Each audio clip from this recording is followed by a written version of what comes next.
isn't Pinter. She's our presenter tonight, Louise Destrehan Harvey, a pioneer businesswoman in the 19th century New Orleans, Louisiana. And me having a daughter of the 21st century, the women of the 21st century, guess what? They know no bounds. So without saying this, Louise is a woman way ahead of her time. And we're going to find out tonight just how much ahead of her time she is. But Judy Henderson Pinter is a native of New Orleans, has lived in the area during her entire life. She is married to a wonderful man that I just had the pleasure of a wonderful conversation with, and has 2 married sons. Her 2 grandchildren and granddaughters bring her lots of hours of enjoyment. Judy received her undergraduate degree in social sciences with a minor in Louisiana studies and a Master of Liberal Arts from Tulane University. In addition, she has a Master's of Arts in History from the University of New Orleans. She served as a historic interpreter at Destrehan Plantation for 3.5 years and was a wonderful addition to our staff. She enjoyed introducing history to tourists and locals alike. Judy's love for her state and history has helped her pursue a career as a realtor. So as you can see, she's a woman of the 21st century, and to me, Louise Destrehan Harvey is a perfect role model for us. And excuse me, gentlemen, a perfect role model for all the women that we hear tonight. So thank you all for being with us, and without further, introduce Judy.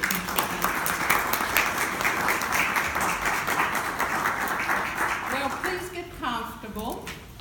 We do have a timeline for those who want to follow along or just have for later history. And I must say that I am honored to be a presenter for this lecture series given by Destrehan Plantation and St. Charles Library called Beyond the History Books, because I think some of the other lecturers may be beyond history books as well. Louise Destrehan Harvey, no one has researched her. So this is really new research that's coming out.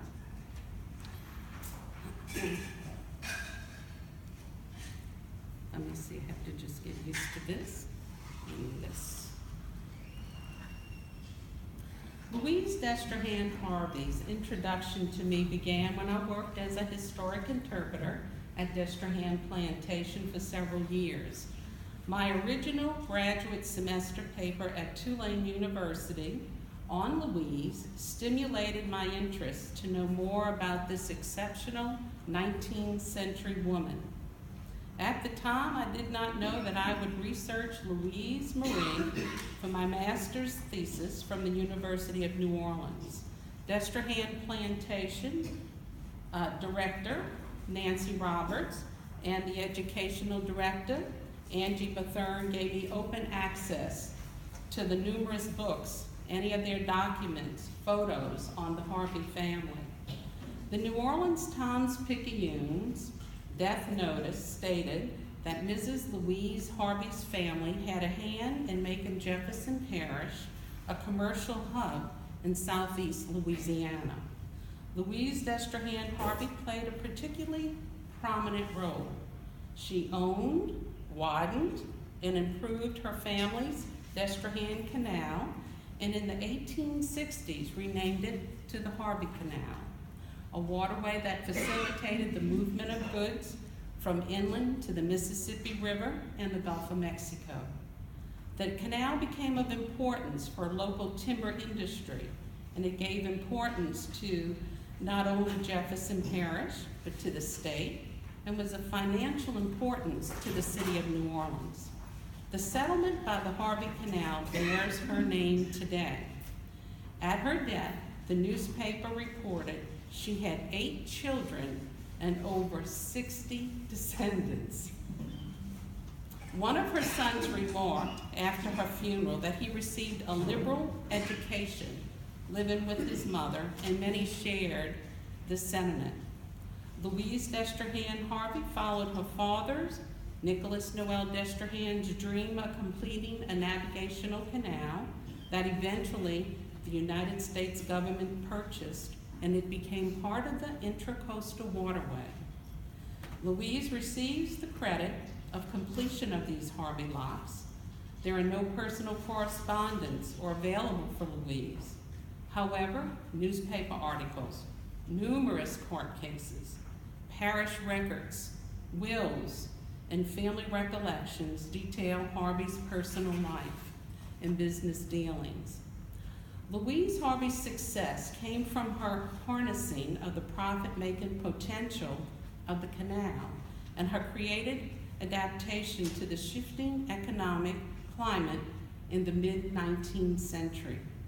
Born in 1827, Louise Destrehan Harvey lived through periods of change and experienced an increase of opportunities for trade and river transportation of the city. She witnessed the Civil War, Reconstruction as an adult, and became widowed shortly after the war.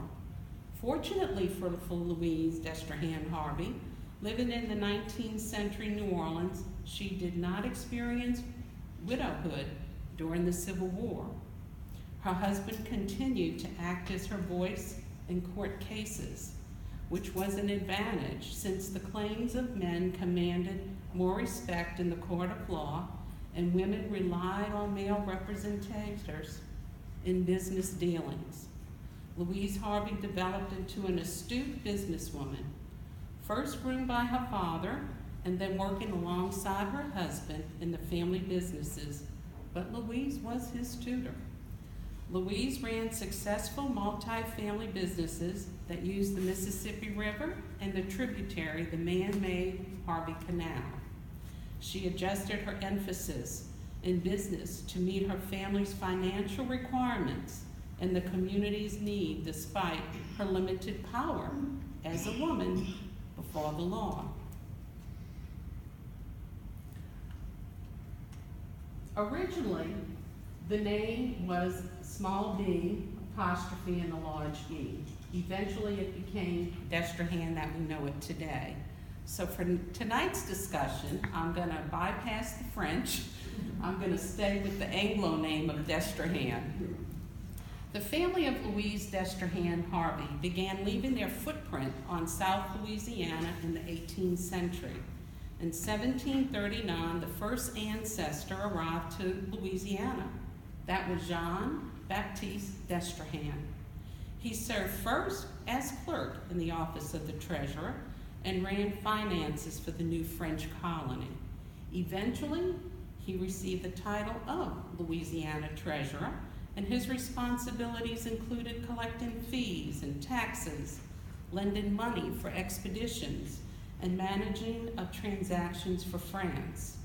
In 1745, he married Catherine de Wavry, and together they had 10 children. Some of the Destrehan children married into prominent Louisiana families, such as the Bourets and the Maronese.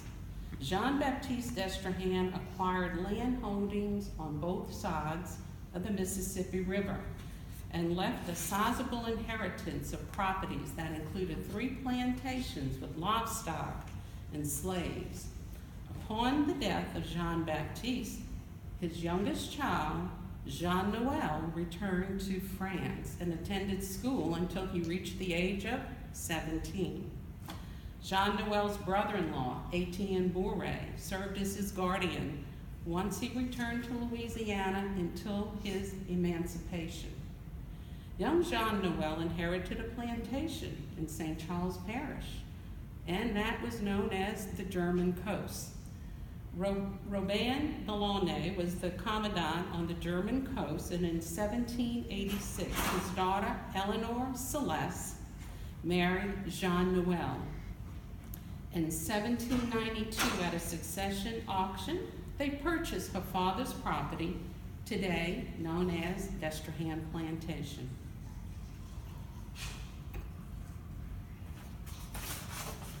Jean-Noel, of course, was very, very active in the area. Sugarcane production replaced indigo in importance in the early 1790s in the lower Mississippi Valley. Etienne Bourret visited the West Indies. He learned how to granulate sugar and this process revolutionized the production of sugar. They were no longer transporting barrels of just syrup. It actually became, the granulated stayed better in the barrels. Jean Noel was the first planter that used the bagasse. That's the leftover sugar cane after grinding for burning to boil the raw syrup. Jean Noel's idea of the labor system of shift work became popular during the harvesting of the sugar cane. The slave labor changed every 6 hours, and the workers could decide to work longer hours for overtime pay. The wealth of the Destrehan family allowed them to participate in more community and political functions. Thomas Jefferson appointed Jean Noel as the first deputy to Etienne Bourret, mayor of New Orleans. Jean Noel also served as the state senate, but lost in the gubernatorial race to William Claiborne. He won the seat of a U.S. federal senator, but he never served in that capacity. Upon his death, Jean Noel was one of the wealthiest men in Louisiana. However, only 5 of his 11 children outlived him. Jean Noel introduced his 4th child, Nicholas Noel, to travel and trade. Nicholas Noel took trips to Europe with his dad and collected art treasures. Jean Noel introduced him to out-of-state trade, selling products from their plantation to St. Louis and Louisville. In addition, Nicholas Noel became knowledgeable in oyster harvesting and brick making. His first wife, Victoria Forchet, died after childbirth, and their firstborn twins did not survive. Distraught, Nicholas Noel traded his townhouses in New Orleans to Bernard Maroney in exchange for some swampland outside of the city. This development of New Maroney later became quite profitable for him by selling lots. He owned property in St. Louis and Chicago as well. Nicholas Noel could be aggressive in business conflicts. Often he served as his own attorney, winning and losing several lawsuits for various reasons. In addition to his visions and legal activities, he studied astronomy, invented the 10-hour calendar, don't ask me how that works, and had interest in agriculture, was a land developer, and as an entrepreneur, served as a personal lender, loaning money to people money and charged interest on loans. Nicholas Noel's second marriage gave him an impetus for a different lifestyle. In 1826, he married 16-year-old Henrietta Louise Navarre in France. Shortly thereafter, she became pregnant with their first child, Louise Marie, born August 1827. Henrietta delivered 4 more children, resulting in the death of one at childbirth. As a child, Louise Marie saw and received lectures on the European artwork. Louise Harvey came from a family that made some of New Orleans history, and she experienced it firsthand. Louise Marie told her grandchildren of her impression of riding on the first train from the Mississippi River to Lake Pontchartrain.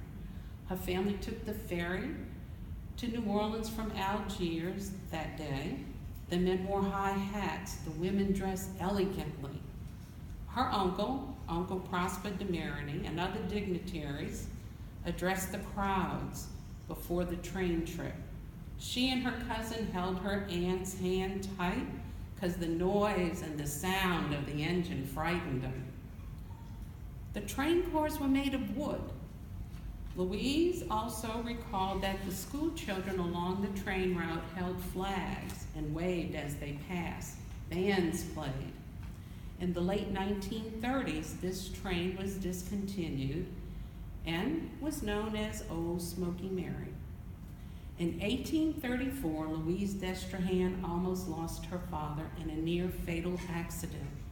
The steam engine driving the sugarcane grinding machine one day caught his cloak, sleeve and his hand into the machine. He ordered a slave to cut off his arm with a hatchet. Nicholas survived the ordeal, and thereafter he signed all documents, Destrehan, Maine. His sugar production, however, was small, which he discontinued. He expanded his business of brick making, oyster production, selling timber, vegetables, flowers, citrus, and land developing. He was a truck farmer. On October 11, 1835, Nicholas' life changed again when Henrietta died of yellow fever, leaving him with 4 young children. Nicholas Noel prioritized the upbringing and education of his daughters by enrolling them in a Catholic boarding school. On August 28, 1839, the widowed Nicholas Noel sent 2 of his daughters, Louise Marie and younger sister Adele, to be educated at the Sacred Heart Convent in St. Louis. The founder of the Order of the Sacred Heart in America, Mother Dushan, was in direct charge of the education of the 2 Destrehan girls. The little siblings learned reading, writing, math, prayers, of course, catechism, and stitching. In later years, Louise Marie expressed her dislike for stitching to her granddaughters, and she would not do that anymore. That's one thing she said, no way. In addition, Louise Marie spoke kindly of Mother Dushan for her patience and kindness with them. Louise Marie never graduated from Sacred Heart or any other traditional school. She spoke and read fluent French and English. Her father needed her home to help run the family businesses once his accident hindered him. As a 15-year-old, Louise Marie became his secretary and bookkeeper. Nicholas Noel trained her to manage his multiple businesses and the family navigational canal on the west bank of the Mississippi River. Often in the middle of the night, Nicholas Noel had an idea and he'd wake up Louise Marie to take dictation on this idea. She was a good student and gained his confidence in administering his various ventures. Now she was portrayed to have an oval face, short height, probably came up to my shoulder, long straight hair, and there are a few pictures for Louise Marie.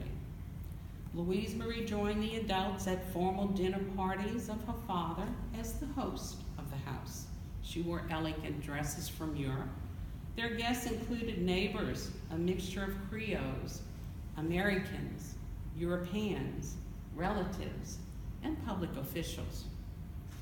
The legal entitlement of women during antebellum South limited their control over properties brought by them into a marriage.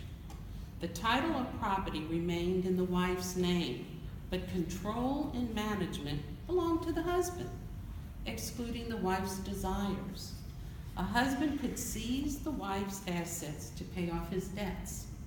Peter Bordello wrote in his book, Reconstructing the Household, Family, Sex, and the Law in the 19th Century South, that the only protection for women controlling their property after marriage was to have it in a separate trust or, believe it or not, a prenuptial agreement. Then the husband could not interfere or claim the wife's estate. Nicholas Noel required a marriage contract for Louise Marie that demonstrated the family's wealth by protecting her family rights. Nicholas Noel discouraged many. It's reserved. I think I have need. another computer. Uh-oh.